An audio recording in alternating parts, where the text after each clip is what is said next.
lubusan. Hayaan mo, Panginoon, lahat ng aming dalangin, bit-bit sa umagang ito, nagpapasalamat na kami, lahat ay sinagot mo na. Salamat sa araw na ito, lalago ang aming pagkakilala sa iyo, maririnig at makikita namin ang aming Panginoong Yesus, maririnig at makikita namin ang aming kalusugan, ang aming kapatawaran, ang aming katwiran, ang aming kabanalan, ang aming pagpapala, naging ang aming buhay at buhay na walang hanggan. Salamat po. Minsan pa, buksan namin ang aming mga spiritual na mata at mga spiritual na tenga upang makita namin ang lahat ng spiritual na pagpapala na meron kami sa aming Panginoong Yesus. Ito po ang aming dalangin sa pangalan ng Panginoong Yesus. Ang lahat po ay magsabi ng Amen. And amen, and amen, and amen. Hallelujah. Paano tayo mabubuhay sa buhay na ito? Sa buhay na meron tayo ngayon, 2025 and beyond. Paano tayo lalakas? Paano tayo patuloy na mabubuhay sa gitna ng kalooban ng Panginoon? Sa gitna ng maraming challenges, ito po ang dapat lagi nating ikabuhay. Basa, 1, 2, 3. Si, kailangan lagi nating nakikita, si Jesus lang. Sabihin nyo, si Jesus lang. Yung salita ng Diyos at yung Diyos, iisa. Yung salita ng Diyos at yung Diyos ay si Jesus. Amen po ba? Sabi ng John chapter 1, in the beginning was the Word was with God, and the Word was God. Everything was created by the Word. Tapos sabi ng verse 14, then the Word became flesh and dwelt amongst us, full of grace and truth. The Word, the God, grace, the truth is no other than the person of Jesus Christ. So ito pong salita na nakasulat, tingin po kayo, ay nagkatawang.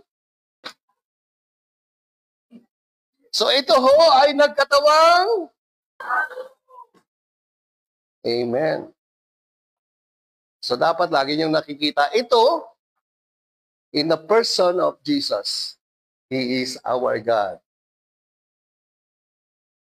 So tingin po kayo, how do we face life? Sabi dyan, kaya nga, bakit po kailangan natin nakikita lagi si Jesus? Kasi si Jesus yung kapangyarihan ng buhay natin.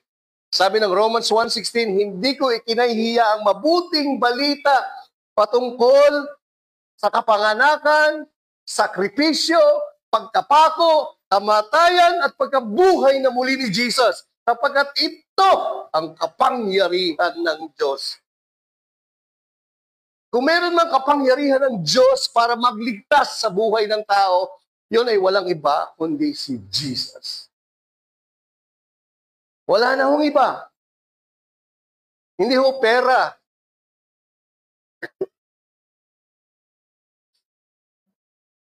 Hindi anumang bagay sa mundo kundi si Jesus. Kaya sabi dito, kaya nga, sabi ng Hebrews, Hebreo sa Tagalog. Kaya po Hebrew, ang writer nito, sinusulat po ito sa mga Hudyo na lumalabas na sa kautusan. Lumalabas na sa hindi paniniwala kay Jesus at tinuturuan ng writer ng Hebrew na palagi na lang manatili at tumingin kay Jesus sa lahat ng pagkakataon. Bitawan na nila yung hindi nila pagkakilala at pananampalataya kay Jesus. Bitawan na nila ang kanilang mga kautusan at kay Jesus na lang sila tumingin.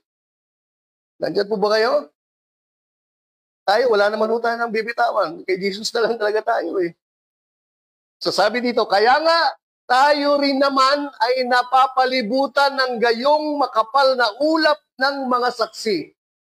Pag bumasa po kayo ng Bible, hindi ho yan na chapter. Yan ho, nung sinulat yan, walang chapter, walang verse, walang number. Buong sulat at kwento yan. Amen po ba? So ang naglagay ng verse, naglagay ng mga number, at pinaghati-hati yan yung writer, yung nag-interpret, yung mga scholar. Pero sa original, yung original manuscript, walang chapter, walang verse. Amen po ba? So yung mga matatalino nag-interpret niya, para maganda naman, kasi verse by verse, kaya lang marami, verse na lang, tapos hindi na inintindi yung kwento. So, yung karugtong niyan, bago mag-chapter 12, ano muna? Ang galing nyo. Ang galing nyo talaga. Bilib ako dito sa mga GCC. Alam nila pag bago mag-12, 11. So, doon sinasabi sa chapter 11, yung mga nakasulat doon, sila Abraham, sila Moses, sila David, sila Noah, sila Joshua, sila Sarah, yung mga listahan ng mga nananampalataya noon sa pangako kay Jesus. Noon, kahit hindi pa namamatay si Jesus, nananampalataya na sila noon. Kaya sabi dito, kaya nga, tayo rin naman ay napapalibutan ng gayong makapal na ulap ng mga saksi. Yun, chapter 11, ibig sabihin. Amen po ba? So yung mga heroes of faith, sila yung clouds of witnesses. So ang sinasabi ng writer do, kayong mga Christian, galing sa kautusan, kayong mga Christian, mga Hebrew, kaya natin inaaral yan, may matututunan tayo bilang mga Gentile. Amen po ba? Tayo, dapat wag na tayo nagpapailalim sa kautusan. Tayo, wag na tayong pumasok sa hindi paniniwala kay Jesus. Kasi yun ang problema ng mga Hudyo. Naintindihan niyo ba? So ganyan mag-preach, i-background check nyo, sino sinusulatan, anong ibig sabihin. Kasi yan ho sinulat, hindi tayo ang audience. Tapos dalhin mo yung kwento na yan ngayon sa panahon natin para maiintindihan mo. Hindi yun, banat na ng banat. Tapos sinulat mo yan, alam nyo pagkakasulat yan sa original, sa Greek. Dalawa pong klase ng Greek. Siguro sinasabi si Pastor na wala na kayong pakialam sa sinasabi mo. Kailangan nyo maintindihan yan. Dalawa ho, pag ikaw ay mayaman na Grego, ang tawag dyan, parang special Greek. Pero pag ikaw ay isang hampas lupa lang, ang tawag dyan, Koine Greek. Koine Greek. Kaya si Jesus, alam niyo ba si Jesus? Hindi mo siya nag-aral. Yung salita ni Jesus, isang hampas lupang Greek, Koine Greek. Yung, kumbaga sa Tagalog, kantong Tagalog. Pag sa sosyal, that's the part of LGBT. Sa kanto, bakla, bading. Nakuha nyo? Yung mga matatalino, alta sosyedad, it's homosexual, ha? They are gay. Pero sa kantong-kanto natin salita, sa Tagalog, ano yan? Bayot. Miyembro ng asosasyon. Ayan yung mga salita. So, Koine Greek, mga simpleng ano. Bakit ba ako napunta doon? Tingnan po. Ating sinasantabi ang bawat bagay na humahadlang sa atin at ang kasalanang napakadaling bumalot sa atin. Takbuhin nating may pagtitiis ang takbuhing inilaan sa atin. So, sinasabihan niya mga Christian na mga Jew. So, ano yung kasalanan dyan? So, i-explain natin. Yung kasalanan dyan, unbelief. Ano yung ipaisantabi na humahadlang sa atin? Yung mga bagay-bagay, yung kautusan, itabi nyo na yung kautusan. Yung kasalanan, ano ho kasalanan ng mundo? Lahat ng kasalanan binayaran ni Jesus. Ano lang ho ang kasalanan na hindi mababayaran? Unbelief. So yung kasalanan dyan, unbelief. Hindi ho yan. Sexual immorality, no whatsoever, because all sin are paid by the death, burial, and resurrection of Christ. So ang pinag-uusapan dyan, unbelief. O sabi niya, o kaya nga, ito mga saksi natin, sila Abraham. Kasi sinasabi ng writer ng Hebrew, mga Hebrew, mga lahi natin, ito yung mga dati nating, sila yung mga witness natin, mga saksi natin na nanampalataya sa Diyos. Noong unang panahon, andyan sila, dami-dami nila. Kaya alisin na natin yung mga bagay na humahadlang, yung kautusan, at alisin natin ang kasalanan na pakadaling bumalot sa atin. Ano? Unbelief. Papakita ko sa inyo dyan. At takbuhin natin ng may pagtitiis ang takbuhing inilaan sa atin. Verse 2. So verse 1, verse 2. So ano ang takbuhin? Ituon natin. Basa. Ang ating mga mata, kaya si Jesus. Looking unto Jesus. Ituon natin. Alisin na natin itong mga bagay-bagay na kautusan na to. Baliwala to. At itong bumabalot na sa ating mga kasalanan, unbelief. Una natin yan. Tapos ituon na natin ang takbuhin natin. Nakatuon na lang lahat kay Jesus na siyang nagsimula at nagpapaging ganap ng ating pananampalataya. Siya ay nagbata ng krus, alang-alang sa kagalakang itinalaga sa kanya at hinamak niya ang kahihiyan. Pagkatapos ay umupo sa kanang kamay ng trono ng Diyos. Nandiyan po ba kayo? So sa atin, bilang mga Gentile, makaka-identify tayo, kay Jesus lang talaga. Kami naman kay Jesus lang eh.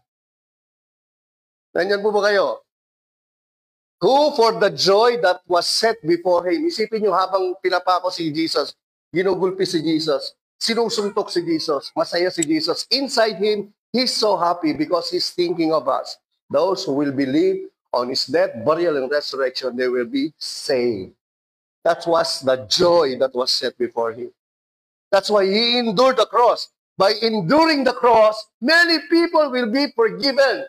Many people will be righteous. Many people will be having life in eternal life.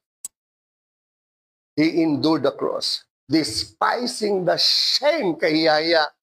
Para ikaw ay ipako sa krus. Ikaw na po ang nakakahiya at karimari-marim na tao. Ang turing sa iyo, isa kang tawag dyan, super criminal ka pag pinako sa krus sa kanila.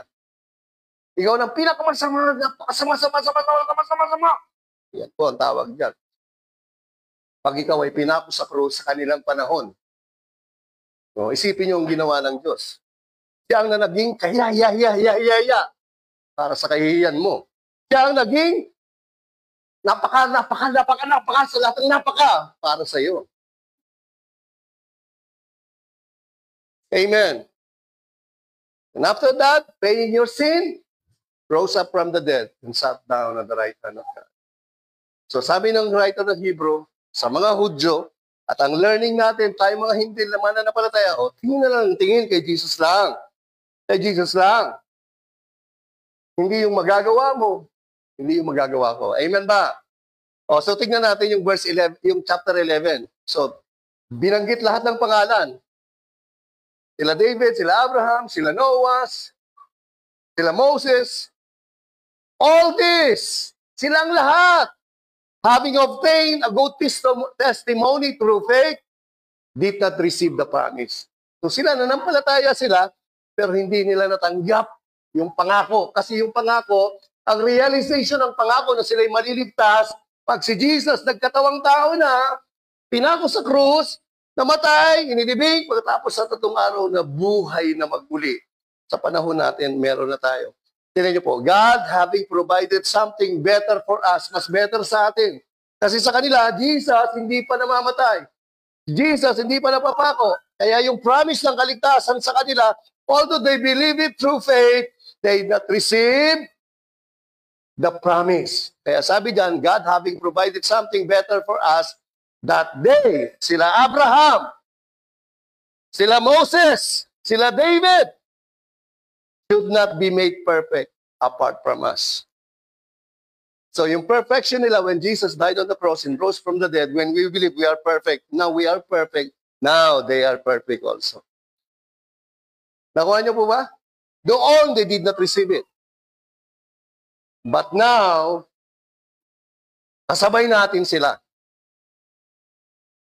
Kaya, tingin po kayo, kaya pag nag-sample kayo ng Abraham, huwag niyo mong i-sample na, dapat tayo ay maging Abraham. Ha? Si Abraham, hindi niya pa nararanasan noon nung nabuhay siya, hindi niya pa nararanasan yung blessing ng gospel of Christ. Nandiyan po ba kayo? Huwag niyo rin sasabihin, dapat maging David tayo, ha? Si David na makasalanan. Itutulad mo sa iyo na righteous ngayon. Kasi nung panahon na yun, hindi pa righteous si David, di ba? Kaya wag mo kayo. Minsan, dami pastor, gagawin example, hindi po si Abraham. Hindi na si Abraham. Mas dakila ka kay Abraham. Noong nabuhay si Abraham, they don't have Christ. You have Christ. Naintindihan niyo po ba? Lagi na lang ang bida. Lagi na lang ang bida. Yung mga Old Testament na tao. Tignan niyo si Joseph. Ay, alam niyo ba mga sample na yon ay mga types and shadow ni Jesus. Hindi ho talagang sila. Kaya sabi ng Hebrews, look, doon na lang kayo tumingin kay Jesus. Bakit? O, tingnan niyo po ito. So, babasahin ko ang Hebrews 12 na hakbang-hakbayin ko na lang. Sa verse 1 and 2, look unto Jesus. Tapos sabi ng verse 18, for you have not come to the mountain that may be touched and that burn with fire, and to the blackness and darkness and tempest, and the sound of the trumpet and the voice of words, so that those who heard it begged that the word should not be spoken to them anymore. Ito po, itong kaganapan na to, kaganapan doon sa Exodus 19. Sabi ng Diyos, Moses, sabihin mo sa mga Hudyo, gagawin ko silang mga saserdote ng maraming mga bansa. Sabi naman ng mga Hudyo, Moses, sabihin mo sa Diyos, wag niya lang kami i-bless kasi mabait siya. I-bless niya kami kasi kaya namin gawin yung gusto niyang iutos sa amin. O, di binigay yung kautosan, si Moses binigay. Tapos doon, nagalit ang Diyos. Sabi ng Diyos, Moses, sabihin mo sa kanila, nandun na sa bundok. Yung bundok, you have not come to the mountain that may be touched and that burn with fire. Sabi ni Moses, walang lalapit sa bundok kasi lahat ng lalapit, mamamatay. Nandiyan po ba kayo? Kasi nga, hindi sila nanampalataya na yung Diyos ay napakapait. Nung nilabas sila sa Egypt, angal sila ng angal. Pinagpala sila ng Diyos. Reklamo sila ng reklamo. Pinagpala sila ng mana at ng ibon na pagkain. Amen ba? Angal sila ng angal. Paggabi, binigyan sila ng bonfire. Pagtanghali, binigyan sila ng air condition. It's all the presence of God, the presence of Jesus. Yung panahon na yun. Nung dumating dyan, nung nagmalaki na sila, ngayon, afternoon, tuwing angal nila, patay. Tuwing angal nila, patay. Tuwing angal nila, patay. Nagmalaki na sila. Nandiyan po ba kayo?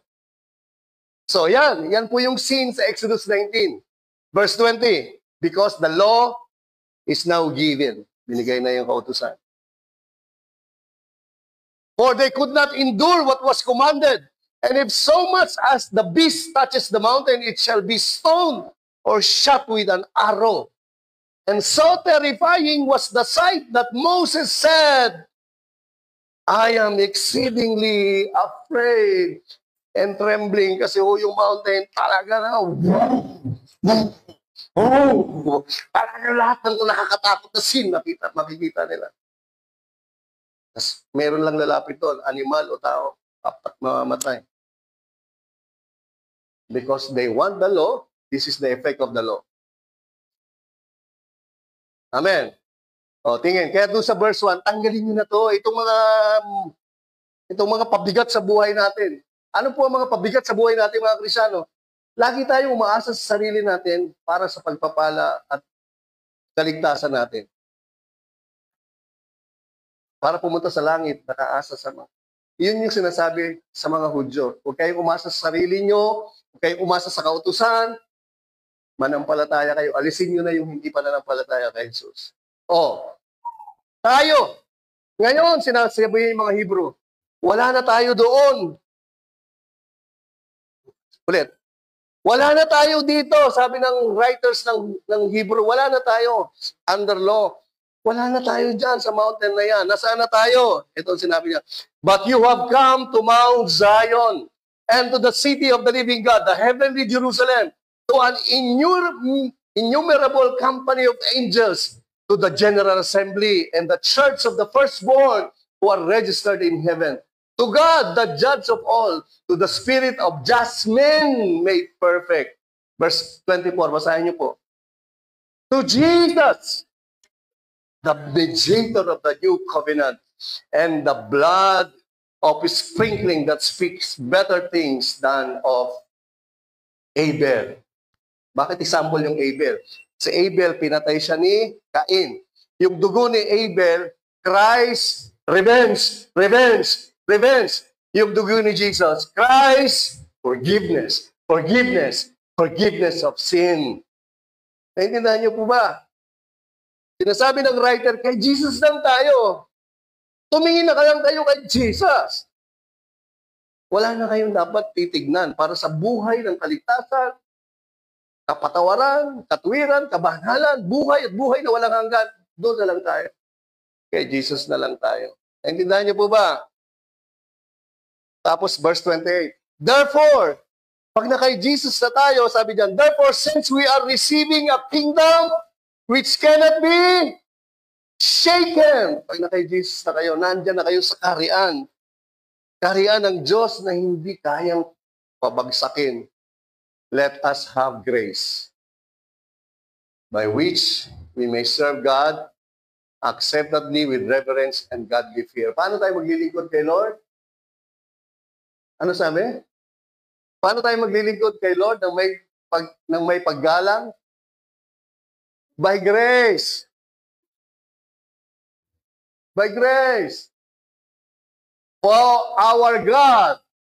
Basahin niyo po yung verse 29. So, ganito ini-explain niya ng iba. Kaya pag kayo nagkamali kay Lord, yung Diyos ay consuming fire. Nakakatakot, di ba? Mali. Mali ang interpretation. Ayon sa context, for our God is a consuming fire. That means all sins were consumed by this kind of fire of God. Not to kill you at tortahin ka. Kita nyo, pinipresent yung Diyos na yung Diyos ay masamang Diyos. Amen ba? Tingin po kayo, pag hindi nyo kilala si Jesus, hindi nyo kilala yung Diyos. Iisipin nyo yung Diyos, pumapatay, nagbibigay ng sakit, nagpapahamak. Sasabihin mo, pag may sakit ka at namatay ka, condolence, kapatid. Kumusta? Ano ba nangyari? Kinuha na siya ni Lord. Kung kita mo, ang utak nyo. Pati si Lord ang namatay para sa iyo, tapos siya din ang papatay sa iyo. Malabo na yung pagkakaintindi mo sa Diyos. Amen ba? Oo, tuloy natin. So, sabi niya, alisin niyo na yung kapabigat sa inyo, yung kautusan na yan. O, akala nila, yung mga Hudyo, yung kautusan, binigay mismo ng Diyos, direkta, yung Diyos na nagbigay. Kasi yun ang sabi ni Moses, kaya po dapat i-interpret. Yung Old Testament, Genesis to Malakay, tingin po kayo sa akin, para maging totoo siya, kailangan i-interpret siya ng New Testament. Para totoo. Tama nga, si Lord ang nagbigay. Si Lord ba nagbigay ng Ten Commandments? Basahin natin. Sabi ni Moses, si Lord. Di ba? Anong sabi ng Holy Spirit after the resurrection? And tinalbog-talbogan ko lang para hindi ko na kinuha yung book. And when 40 years has passed, an angel of the Lord appeared to Moses in a flame. Oh, si Lord ba o angel? Sabi ni Moses, si Lord. You see? Pag binasa mo sa Exodus chapter 3, sabi ni Moses, Lord, kita ko si Lord in the fire, in the burning bush. Kasi nga nag-stay ka doon. Remember, Old Testament, Jesus covered, concealed. New Testament, Jesus revealed. Oh, sino ang kausap ni Moses? Alam naman magbobola si Lord, sabihin niya yung angel, si Lord. Si Lord, si angel. Verse 35, this Moses, whom they rejected, saying, who made you a ruler and judge, is the one God sent to be a ruler and deliverer by the hand of the who appeared to him in the burning bush. You see? Pero natutunan natin, God is the one who appeared to Moses in the burning bush. It's not God. It's ano pagkakaiba ng God at angel? Ang laki naman, no? Ano ang pagkakaiba ng Lord at angel? Well, di mas masyadong obvious. So that's 35. 38. This is he who was in the congregation in the wilderness with referring to Moses, who spoke to him on Mount Sinai, and with our fathers, the one who received the living oracles, the law, to give to us. Verse 53. Who have received the law by the direction of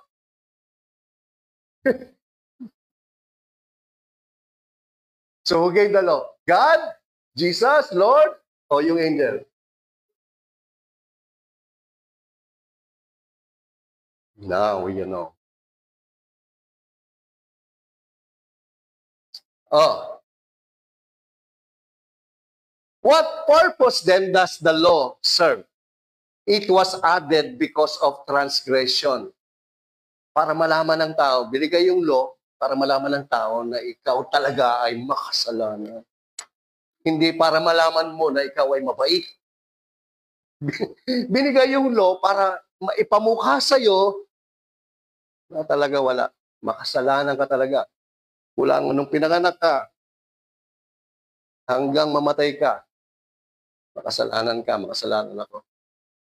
Until Jesus should come, to whom the promise was made, it was appointed through angels by the hand of mediator. Naintindihan niyo po ba? So, gusto ko malaman ninyo na dinismiss, ni-retire na ng Diyos yung mga anghel. Hindi yun ang paraan para iligtas tayo. Hindi rin yun yung Diyos na kumausap kay Moses. Ano ang purpose ng law? Ulit.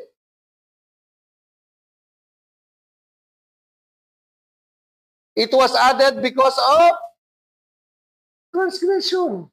Sabi ng Romans, now we know that whatever the law says, it says to those who are under the law, that every mouth may be stopped, and all the world, lahat ng tao, hindi believer, kasama believer, believer or unbeliever, or all unbeliever will become,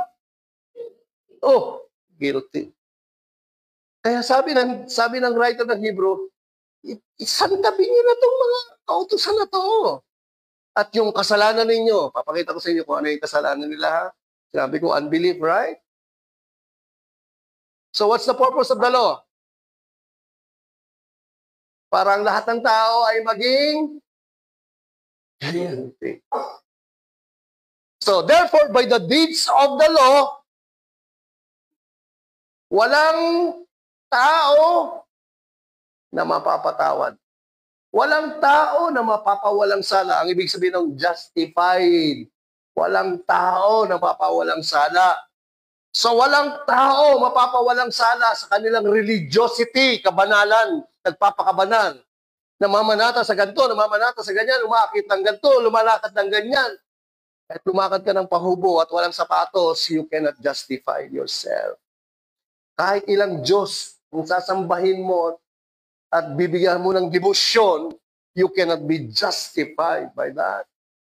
Kahit anong kabanalan, mabuti pa yung 10 utos, mabuti yun eh. Kahit naman, hindi mo rin naman masusunod lahat yun. Kasi pag nasunod mo lahat yun, imbis na sasabihin mo, imbis na magpakumbaba ka, sasabihin mo, ligtas na ako, nagawa kong lahat. Anong mangyayari sa'yo? Yayabang ka pa rin. Magyayabang ka pa rin. Oh.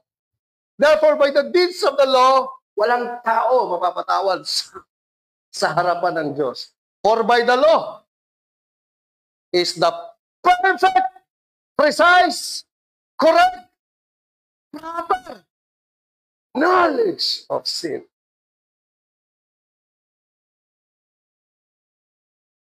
Kaya sabi ng writer ng Hebrew, isang tabi nyo na yan.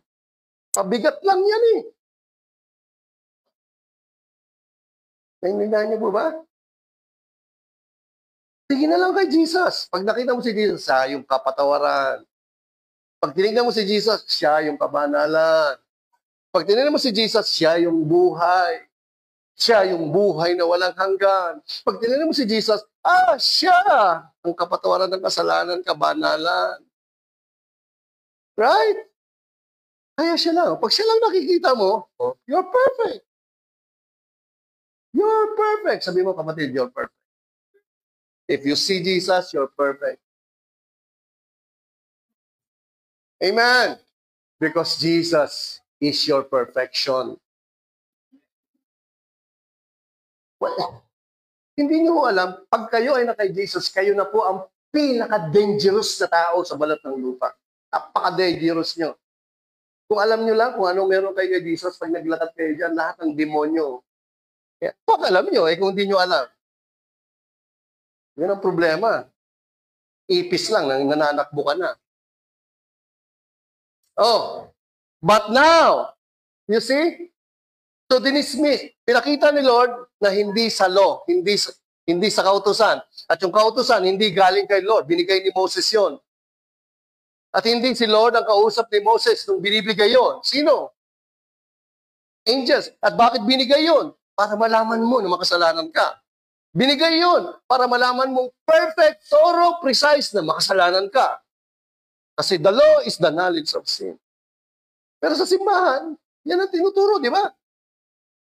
Next week po, pag-aaralan natin yung first commandments. Yan. Love the Lord your God with all your soul. Di ba? So, unti-unti ka. Next week naman po, pag-aaralan natin yung second commandment. Unti-unti, pag natapos mo yun, kuha ka ng zombies. You're slowly dying. The law kills. The law condemns. The law destroys. Amen. Kaya yung law, killing me softly. Killing me softly with the law. Killing me softly with the law. Killing me all right with the law. Killing me softly with the law.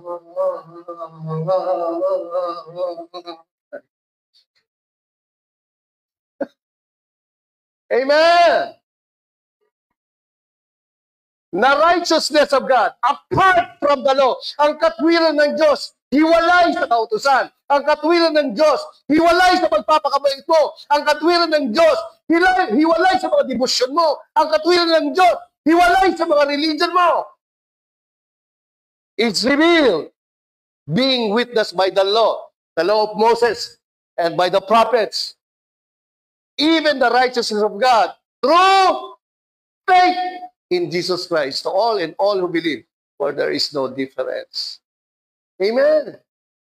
Apart, kahit ikaw na po ang pinakababait na tao, sige na, kung meron man. Kasi ikaw na ang pinakadebotong tao sa lahat ng mga didibotohan, hindi ka pa rin maliligtas.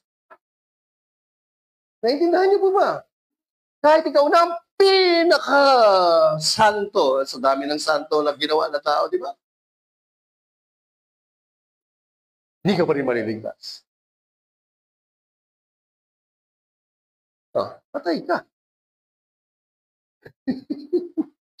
Verse 23. For all have sinned. Sa ilalim ng kautusan, lahat tayo makasalanan. Hindi tayo makakaabot sa pamantayan ng Diyos. Being justified freely by His grace through the redemption that is in Christ Jesus. So ang kapatawaran mo, kaligtasan mo, galing po sa word na freely. Sa Greek, Dorian. Ulit, Dorian. Gift. Ang kapatawaran ng kasalanan mo, regalo. Wala kang ginawa dyan. Tapos, by His grace. Regalo na sa kanyang biyaya pa. Paano mo? Gift na, by grace pa. Hindi ko maintindihan, gift na by grace pa. Ang lupit nun. Tapos, sa simbahan, kaya mga Kristiyano, magpakabanal tayo. Papasok. Kahit na hindi mo binabagit yung law ang ini-initiate mo. Amen po ba? Kahit hindi mo sinasabi, mga kapatid, magpakabanal kayo.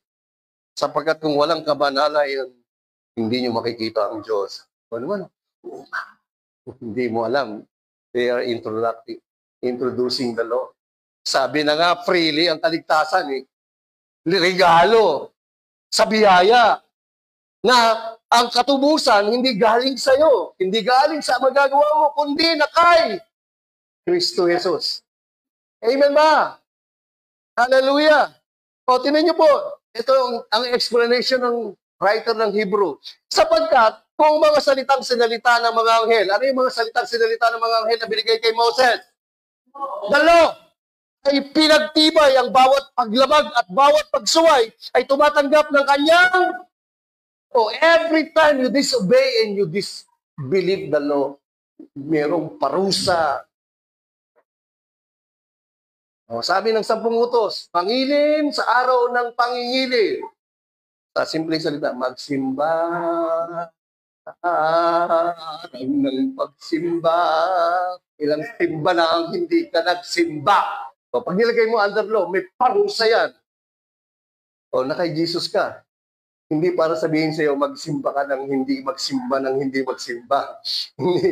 Ibig sabihin, kahit hindi ka nakakapagsimba, walang parusa. Kaya pag walang parusa, ang motivation mo ngayon talaga, gusto ko talaga magsimba. O hindi na makakapagsimba. Kasi wala namang parusa. Utak dalan.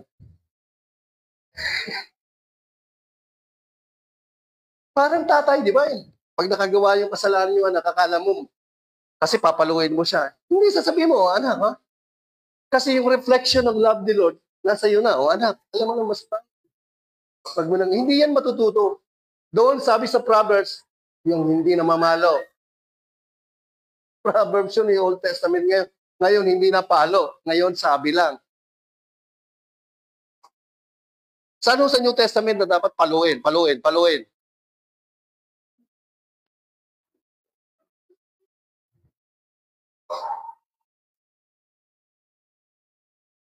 Narinig niyo na yung kanta, ang batang lumaki sa sinturon, hindi na lalaki, mahinahon.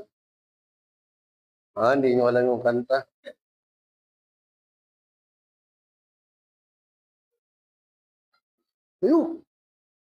Look, every commandment you disobey, there is a reward. Kaya hindi natin nilalagay sarili natin under the law. Amen. Hallelujah. So, tingnan niyo po ito. So, dinismiss na ni Lord yung mga angel. Hindi na sa angel. Hindi naman si Lord. Yung nagsalita kay Moses. Angel. Hindi rin si Lord nagbigay ng 10 utos. Gusto nga ni Lord. Buti na lang, kung hindi natin dinadagdagan, basta sinabi angel lang. Palagay mo kaya, sino kayang angel yun? Napakawalang yung angel yun, no? Buti hindi in-interpret ng New Testament. Si Satan yung angel. Wala naman sinabi. So, okay, masasalita lang gano'n. Tinan niyo po. So, dinisperse ni Lord yun. Ni-retire niya yung mga angels. Tinan niyo po. God, who at various times, in various ways, spoke in time past to the fathers by the prophets. Noon, nagre-reveal yung Diyos through the prophets. Ngayon, saan nagsasalita ang Diyos? Basa. As in these last days, God spoke directly through His Son, through Christ, through the gospel. So, anong gusto niyong pakinggan? So, nirita na ng Diyos yung mga prophets. Tigil na mga prophets. Kasi yung mga prophets, they prophesy about Christ. Nung dumating si Jesus, sabi ng Luke 24, ito yung mga sinasabi ng mga propeta. Ito yung sinasabi ng mga batas ni Moses. Right? Concerning me, His death, burial, and resurrection. Kaya ngayong panahon natin, God spoke to us, not through the prophets anymore, but through Jesus Christ, whom He has appointed heir of all things, through whom also He made the world. Amen. Verse 3, Jesus is the brightness of the glory of God, the express image of God's person. Pag nakita niyo si Jesus, nakita niyo na yung Diyos. Huwag na kayong maghanap ng ibang Diyos. Amen.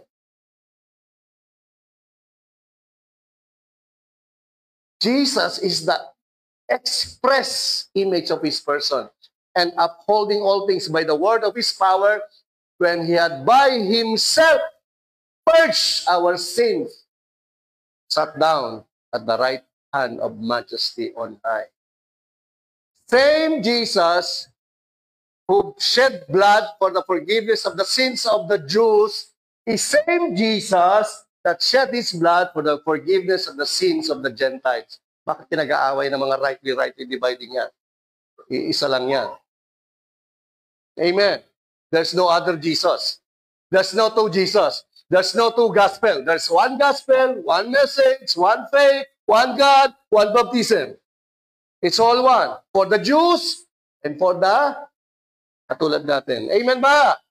Amen. Verse 4, having become so much better than the angels. Oh.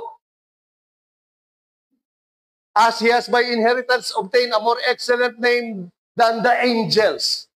O, bakit naman magpapanggap yung Diyos? Kung galing talaga sa Diyos yung Ten Commandments, bakit naman hindi pa sinabi doon sa Old Testament na, ako yung Diyos. Sinabi ni Moses, ako, pausap mo ako, Diyos. O, sinabi ng New Testament, sabi ng Holy Spirit, ni-reveal sa writer ng Hebrews, ni-reveal kay Paul, na yung angels, hindi yung Diyos. Look, for to which the angels did He ever say, you are my son, today I have begotten you, and again I will be to him a father, and he shall be to me a son. But when He again brings the firstborn into the world, He says, let all the angels worship Him. Sino ang sasamba kay Jesus? Lahat ng mga anghel sasamba kay Jesus. And of the angels, He say, who makes His angels spirits, and His ministers a flame of fire. So yung mga angels, ano lang yan, katulong natin. But to the Son, He says, your throne, O God, is forever and ever. A scepter of righteousness is the scepter of your kingdom. Verse 9, but to which of the angels has He ever said, sit at my right hand, He will make your enemies your footstool. Kanino sinabing angel yan? Wala, kay Jesus lang. Sabi ng Father, after Jesus rose from the dead, sit at my right hand until I make all your enemies. Ikaw, saan ka nakaupo? You are seated with Christ. Kaya nakapahinga lang tayo. Hindi tayo nag-struggle to fight for this life. We see Jesus, we sat on Jesus, and we are victorious every day of our life. Tignan niyo po, yung mga angels are ministering spirits set forth to minister for those who will inherit salvation. Alam niyo ba yung mga anghel, sila ay binigyan sila ng assignment. Ikaw kayo mga anghel, ang assignment nyo, bantayan nyo si Jerry. Kahit ano mangyari dyan, dapat hindi yan mapapahama. Lahat tayo may angel. They are ministering spirit for those believer. Kaya kala nyo, ay salamat, di ako, because there are angels assigned over you to protect you. Sila yung mga PSG nyo.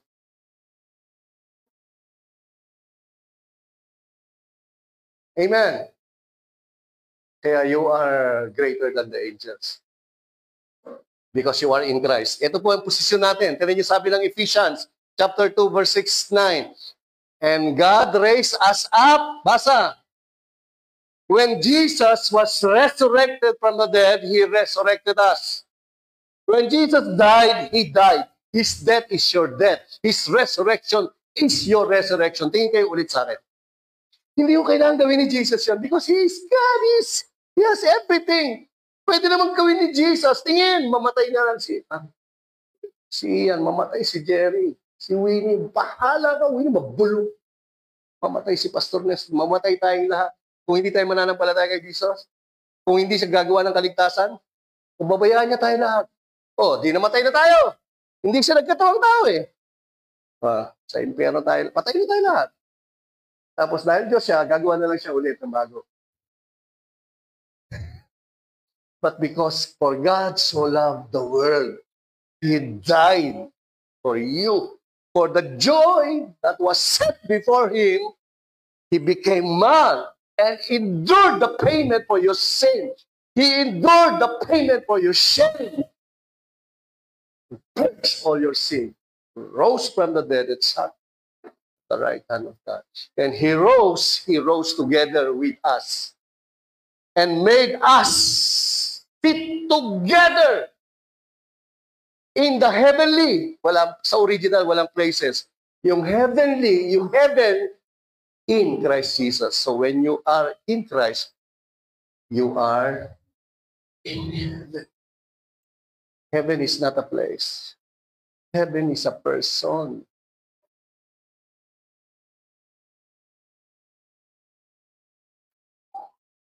Ganyan mo ba kayo? Anong klase ng lugar ng heaven kung wala yung Jesus? Matatawag mo bang heaven yon? Whenever Jesus is, there is heaven. Yung presidente ng Amerika, pag sasakay ho yan, ang helicopter, ang tawag doon sa helicopter, Marine One, tawag. Marine One, pag helicopter. Pag kotse, ang tawag ho doon sa sasakyan niya, the Beast. The Beast. Pag umasabakay siya ng aeroplano, meron ho siyang designated aeroplano, Air Force One. Pero pag wala doon yung si President Trump sa The Beast, hindi mo matatawag na The Beast. Pag wala doon si President Trump sa Marine, hindi mo doon sa helicopter, tatawagin mo lang siya helicopter. Pag yung aeroplano, tatawagin mo lang siyang aeroplano. But when President Trump is riding that airplane, you call that Air Force One. Amen. Hallelujah. So you sit together. Where are you? In Christ. When Christ is, He rose up because your sins are forgiven, your sins are forgiven. He raised it up to sit together in the heavenly in Christ Jesus. That, basa, in the ages to come, ang mga dadating na panahon, taon, kung hindi pa magra-rapture, He might show the exceeding riches of His grace in His kindness toward us. Where? Kaya lang titingin kay Jesus. Kasi kay Jesus, you're forgiven, you're resurrected.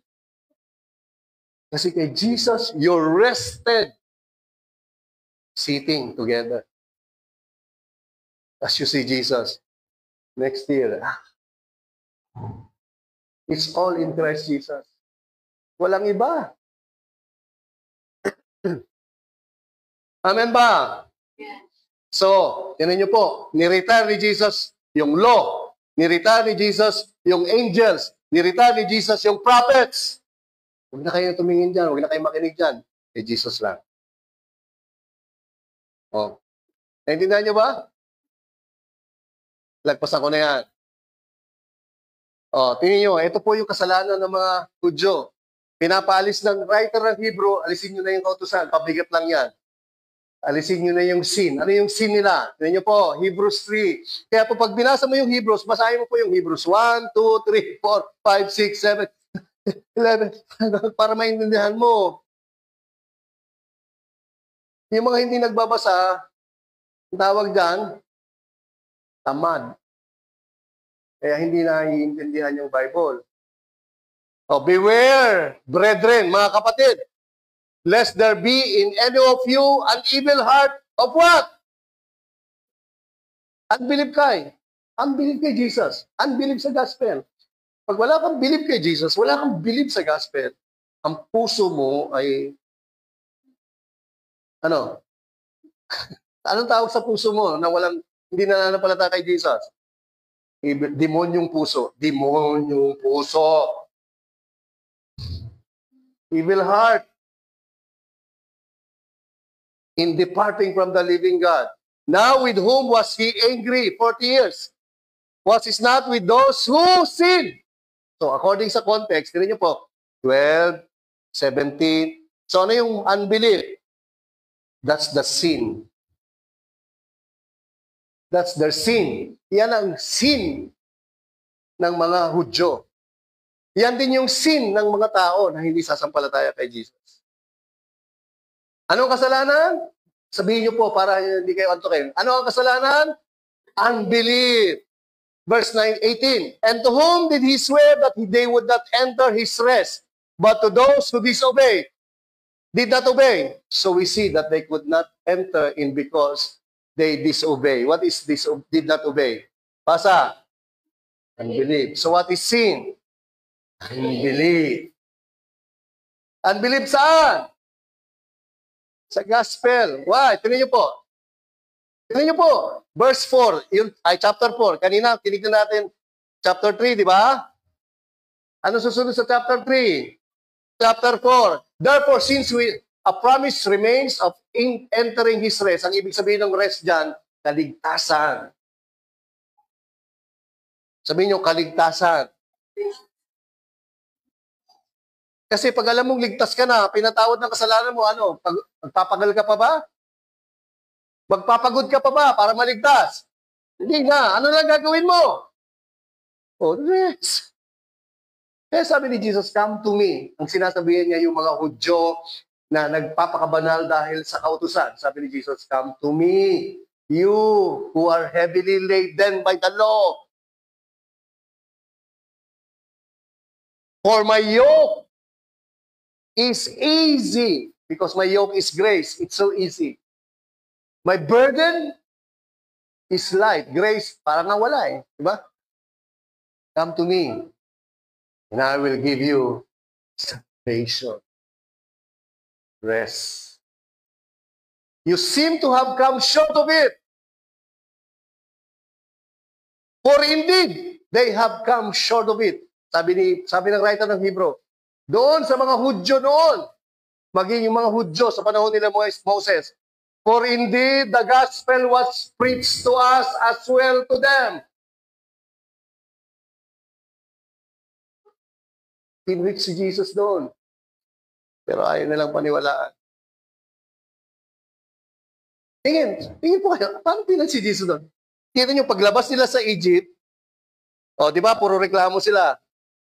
Dahil mabait yung Diyos, hindi sila pinaparusahan. Same sin. Same sin. Tapos nagmalaki na sila. Parehong sin, noon dito, ngayon pinaparusahan na sila because they put themselves under the law. Kaya dito, bawat ano, patay. 250 na leaders, patay.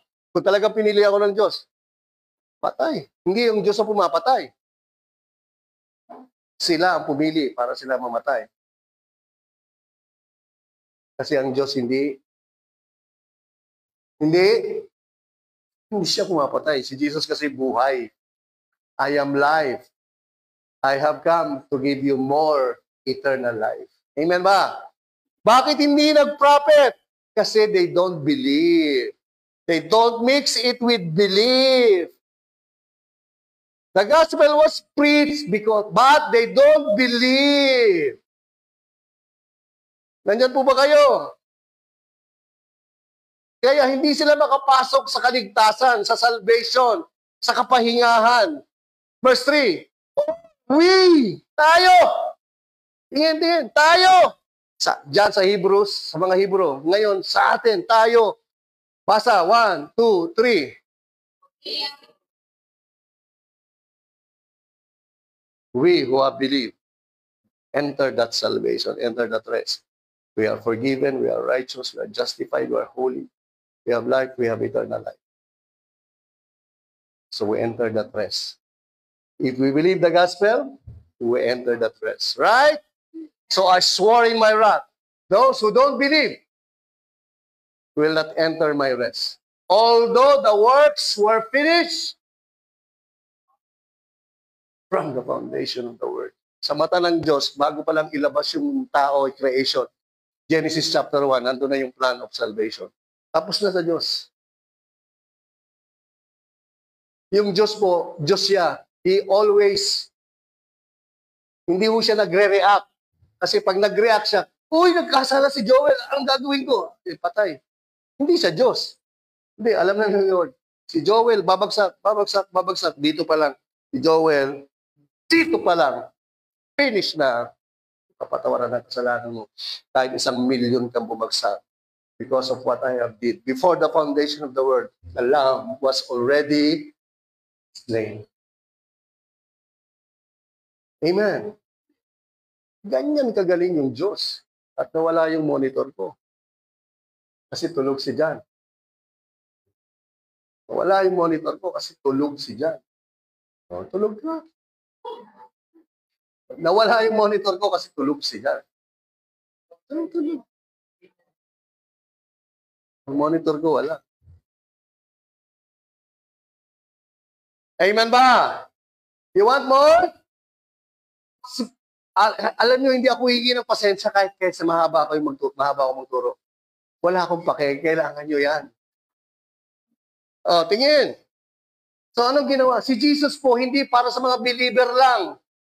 Sabi ng John 1:29, the next day, John saw Jesus coming towards him and said, behold, the Lamb of God, who takes away the sins of the believers. Believers lang ba? Basa. Who takes away the sins of all people in the world.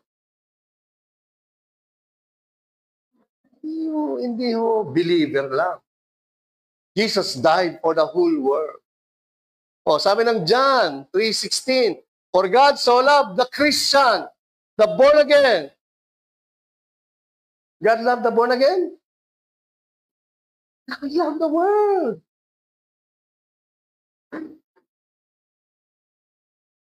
Amen po ba? Kaya tingnan niyo yung mga kapitbahay niyo, mahal ng Diyos yun. Oh, yan sila. Hindi naman sila na namatay. Mahala sila magkadamatay-matay dyan. Hindi. God loves the world. For God so loved the world that He gave His only begotten Son, that whoever believes in Him should not perish, but have everlasting life. For God did not send Jesus into the world to condemn the world, but the world might be saved. Hindi lang yung mga Christian, hindi lang yung mga believer. Lahat gusto ng Diyos, lahat. Kasi namatay ang Diyos sa lahat. Sa lahat ng klase ng tao, anumang lahi yan. Amen po ba? So anong problema? Bakit ako condemn yung tao?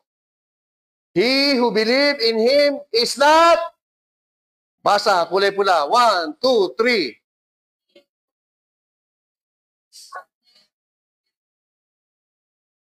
All you have to do is believe. You see Jesus, believe Him. Then you're perfect.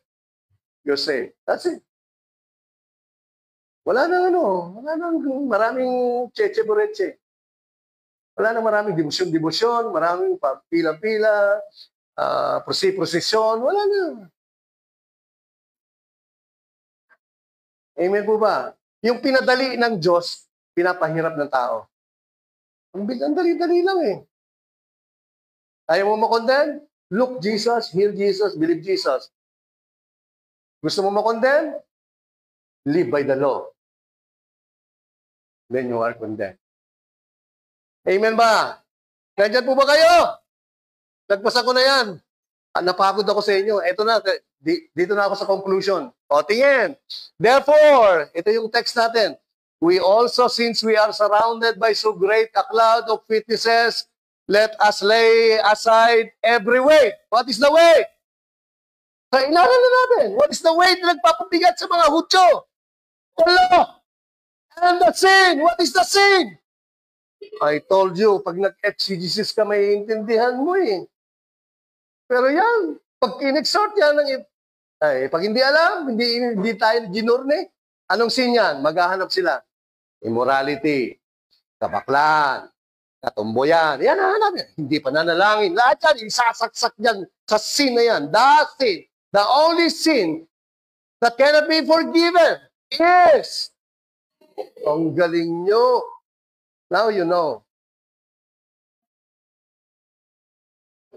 Sabi ng writer ng Hebrew, sa mga Hudyo, isang tabi mo na lahat ng mga kautusan na yan. At yung unbelief mo, na madali tayong nai-snare. And let us run with endurance. The race. Akala natin yung race, takbuhin, di ba? Takbuhin. Alam niyo ibig sabihin ng race? Although, parang contest. Ang ibig sabihin, galing sa Hebrew word na, Greek word na agon. Conflict, fight. Ano ibig sabihin? O, tingin, ito ngayon. Pag Kristiyano ka, ito yung fight mo, ito yung laban mo. Tingin, ito yung laban mo.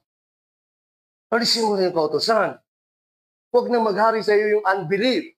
Para mapaglabanan mo yan, itong race na to, sabi ng verse 2, tingin ka lang kay Jesus.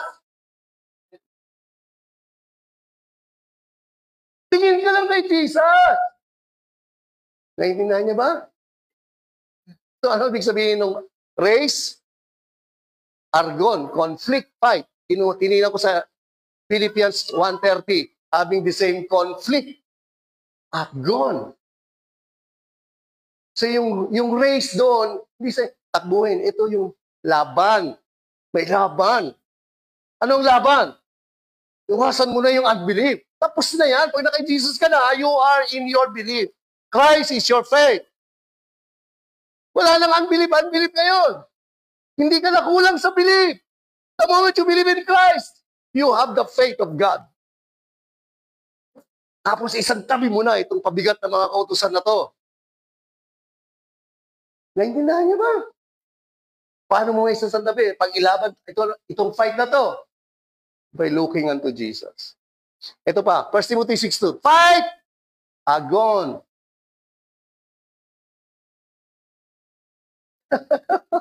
What is fight?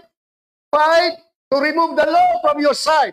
Fight to remove the unbelief from your side. But only one thing you do by fighting this, by seeing Jesus only. Naintindihan nyo? Now you know.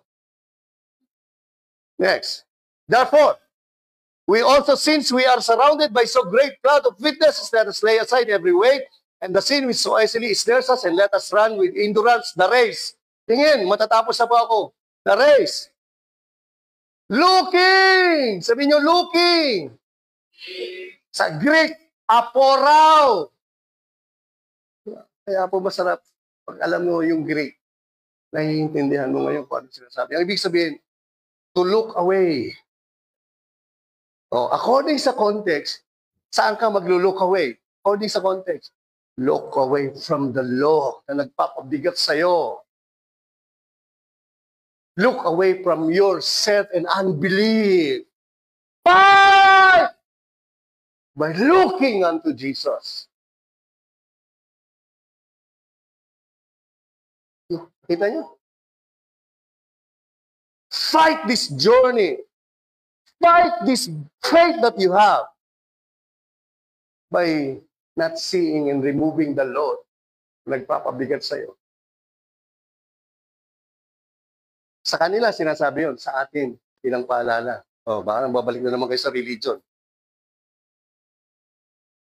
Babalik na naman kayo sa self nyo dyan. Oh, baka na naman sabihin nyo, wala kasi akong pananampalataya. Sino ba yung tinanggap mo? Sino yung tinanggap mo? Sino ba si Jesus? Oh, pananampalataya. Ano ba kulang mo pananampalataya? You have all faith. You have God. Comprende? Comprende, amigo, amiga. All right. Looking, aporaw, to look away from, look away from yourself, look away from the law, look away from your unbelief. Fight by always looking to Christ, your perfection, your holiness, your righteousness, your justification, your life, your eternal life.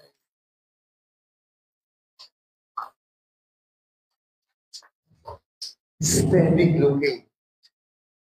looking away from anything, from all things, but focus only looking unto Jesus. Why?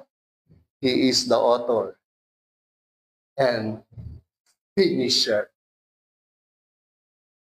of the faith that you have. Who for the joy, look at that was set before him. He endured the cross, despising the shame, and sat down at the right hand of the throne. What is looking? But him, therefore, I hope to send, ito po yung exegesis. Him, before I hope to send, present this so soon as I shall see. Aporaw. See, aporaw. See Jesus. See Jesus. Amen. Alam niyo po, nung nagkatawang tao si Jesus, alam niyo ba, lahat ng picture na pinapakita sa media mula noon hanggang ngayon, hindi ko yung si Jesus. Lalaki, pogi. Hindi ko yung si Jesus. Gusto niyo makita si Jesus? Nung nagkatawang tao yung Diyos, ito si Jesus. Look at him. Look at him. Are you ready? Isaiah 53 verse 2. Sabi ng NKJV, for he shall grow up, referring to Christ when he became human being. Before him was a tender plant and as a root of dry ground. He has no, form or comeliness. And when we see him, there's no. So pag nakita mo raw si Jesus, wala akong kaakit-akit sa kanya nung nagkatawang tao siya. Wala. Actually, pag nagsalubong kayo ni Jesus, isnabi mo siya. Kasi pangit siya. Siya ay pangit. Sinasabi ko yan with respect.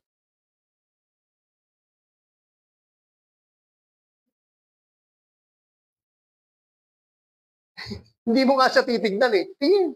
Pag nagkasalubong kayo ni Lord, hindi mo siya titignan. No calmness. No form. No pogi. No beauty. Sabi ng Amplified, for the servant of God grew up before him like a tender plant and like a root out of dry ground. He has no form or comeliness, no royalty, no king pomp. Akala mo pag laglakan si Jesus. Hindi. Tas pangit.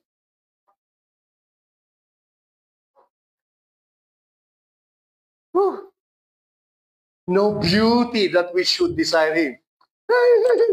Sino yung sikat na, na K-pop? Di ba? Makita ko lang yan. SB19. Sino? Si Stella. Si Jesus, yung Diyos na magliligtas. Wala. No beauty. Tingnan sa Tagalog.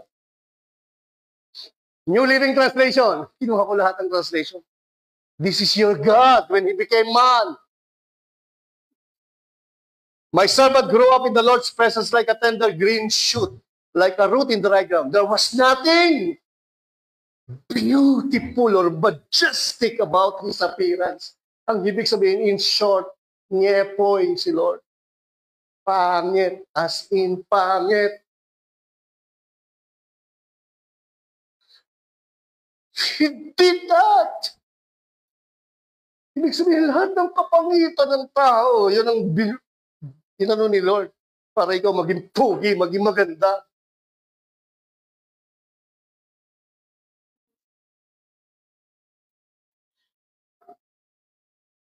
Pambihira. O, tingin. Matatapos na po ako dito. Tingin, kung ako pastor eh. Hindi naman pwede tumayo ako na, no, ito Diyos. Sa Tagalog, kalooban ng Panginoon, nung lumago ang kanyang lingkod, gaya ng tanim na lumalagot at huugat sa tuyong lupa.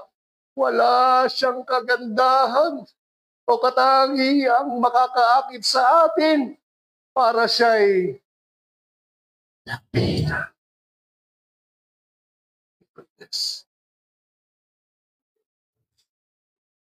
Look at this God. At nung pinako na siya, ito na itsura niya. Sige, makita? Kaya nung pinagkanuno siya, di ba? Dinala siya kay Pontius Pilate. Dinala siya sa mga priest. Tinalian. Tapos sinuntok. Oh, sige, kung Diyos ka, sino sumuntok sa'yo? Nya. Ginagano nila si Jesus. Sipin yung pinagdaanan ni Jesus para sa atin. Sinuntok. Talagang sampal, magkabilang sampal. Sinuntok. Binunutan ng balbas. Binugbog. Pinabuhat yung krus. Taong-tao yung Diyos. Nagutom siya. Inantok siya. Nung binubuhat ho yung krus, bagsak. Kailangan pa siyang tulungan. He did it all. See Him. That's what He did for you. To save you. Grabe. Dinala siya ng mga legion of na mga malalaking talagang pinagsasapak siya. Kinuha yung koronang tinik. Pambihira ka. Nung nakapaho na sa krus. Just as many was astonished at you. So his visage, ibig sabihin ng visage, yan po yung King James version ng mukha. Yung mukha, his visage was marred more than any man, and his form more than the sons of men. Sabi ng New King James. Sabi ng New Living Translation. But many were amazed when they saw him. His face was so ang pangit niya na nga. Tinurog niyo pa yung mukha niya. His face was so disfigured. Hindi na siya mukhang tao. Kaya nung nakita ng mga tao naglalakad, kala nila hayop na kinatay.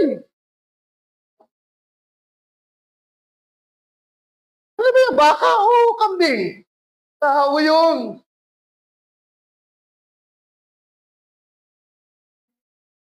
Marami ang nagulat sa kanya dahil hindi halos, wasak na kanyang mukha. Hindi na siya mukha na siyang, you. Because of you. He died like an animal to save you.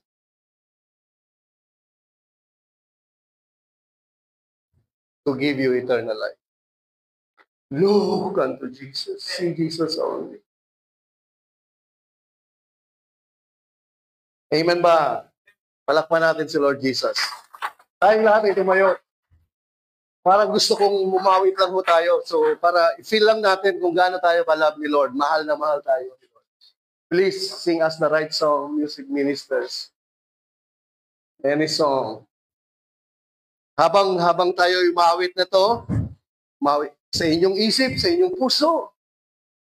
Magsalita ho kayo at sabihin nyo, Lord, thank you. Grabe ka. Sobra-sobra ka magmahal sa amin. Amen. Any song? Asan na yung mga song leader? Let's sing. Let's sing. Awitin mo natin ito ng may pasasalamat, may pananalangin, pasasalamat. At isipin natin ang ating mga mahal sa buhay, mga kaibigan, na maranasan nila ang kaligtasan ng Panginoong Yesus. Let's sing the song, please.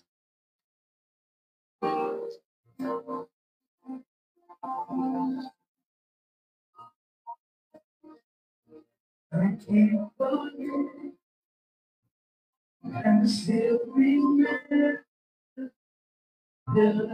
you found me, surrender in your grace. Ora mama, ora mama.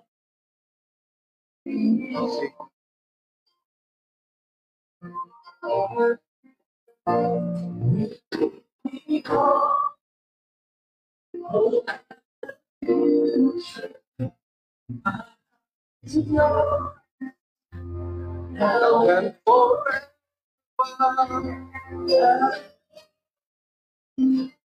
only because your words love me.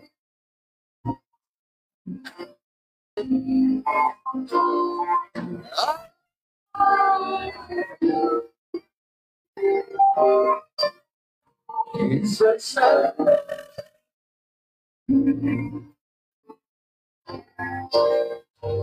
it's time.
God is saying all symptoms of sickness and all sickness in that body, in your body, God is saying you're healed. You are healed. Lord, thank you, thank you, thank you. Thank you for the promotion. Thank you for the new ideas. Thank you for the concepts of business. Thank you, Lord, for the new promotion in works, even in our school. Lord, salamat.